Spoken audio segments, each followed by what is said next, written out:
В этом видео вы узнаете о том, стоит ли возвращаться к бывшим.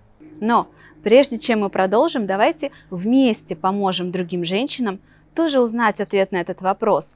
Подпишитесь и поставьте колокольчик. Тогда это видео распространится в избранное, и другие женщины тоже увидят его.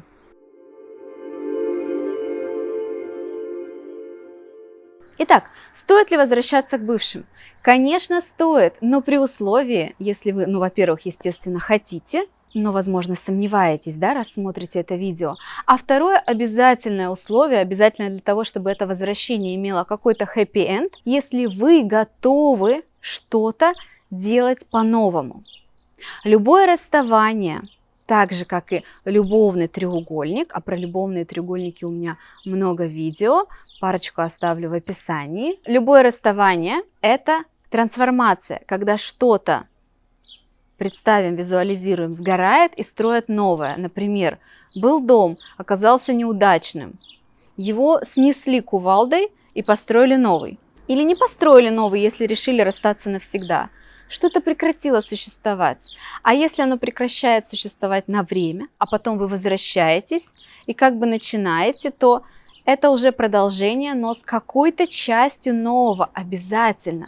Например, это реновация дома, это ремонт дома или снесли террасу и построили новую, если визуализировать отношения как дом. Если вы расставались по причине, что ваш бывший что-то делал плохо, неверно, вам не подходило, вы высказывали претензии, и вот он говорит: я готов вернуться, давай начнем заново, я буду делать по-другому.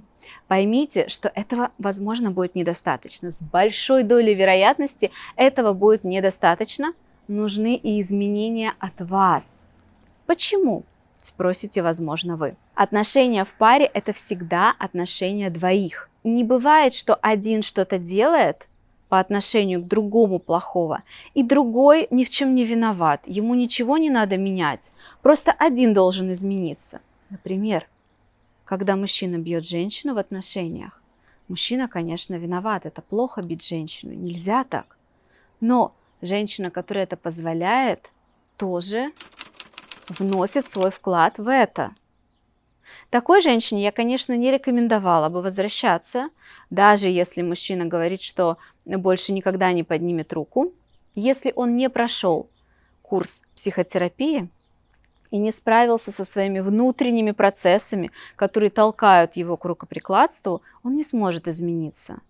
Очень маленькая вероятность. Но не будем о таком плохом. Если вы расстались по какой-то причине другой, у вас были конфликты, притирки, вам не нравилось, что он носки разбрасывал по дому, или он ревновал вас, с ревнивцами, кстати, тоже аккуратно, смотря в какой форме, или не разрешал вам работать, или не могли сойтись в воспитании ребенка, что угодно, и вдруг он говорит, что будет делать по-другому, задумайтесь о том, что от вас тоже нужны перемены.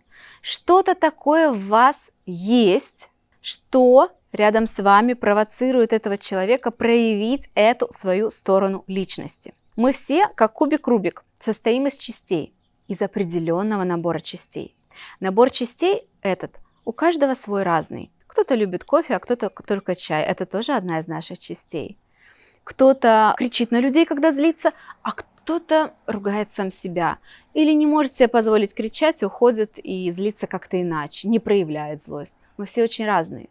Но в нас есть какой-то, более-менее постоянный набор частей. Мы, конечно, меняемся в течение жизни, но это не так быстро, чтобы прям каждый день мы были разными. Существенно разными, заметно разными. Итого, он кубик Рубик, и вы кубик Рубик. И как-то вы так притягиваетесь, что именно с вами в отношениях он проявлял какую-то свою часть, которая вам не нравилась, а вы какую-то другую, которая, возможно, ему тоже не нравилась. И вы поворачивались к друг другу именно этими сторонами.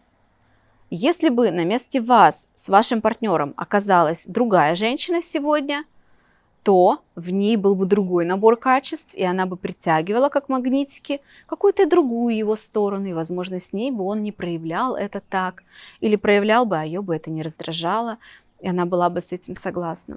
Поэтому, когда вы расстались, причина, кто бы ни был виноват на поверхности, всегда в том, что в обоих есть что-то, что вот так вот резонирует.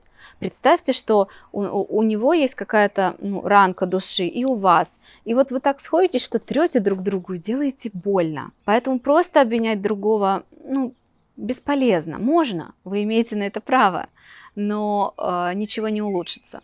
Если вы сходитесь после расставания заново, то есть смысл обязательно что-то изменить в себе. Найти ту вашу часть, то проявление, тот паттерн, привычный шаблон действия, те ваши чувства, которые приводили к тому клубку неприятных эмоций, конфликтов, может быть, из-за чего вы перед этим расстались. Если вы со своей стороны что-то не отретушируете, не измените, не подшлифуете, не подлечите, не трансформируете немножечко хотя бы, то вероятность того, что вы сойдетесь снова и будет все то же самое, как день сурка, 99%.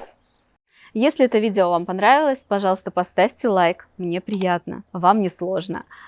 Если есть вопросы, обязательно пишите их внизу в комментариях, я читаю все комментарии и стараюсь отвечать на каждый вопрос.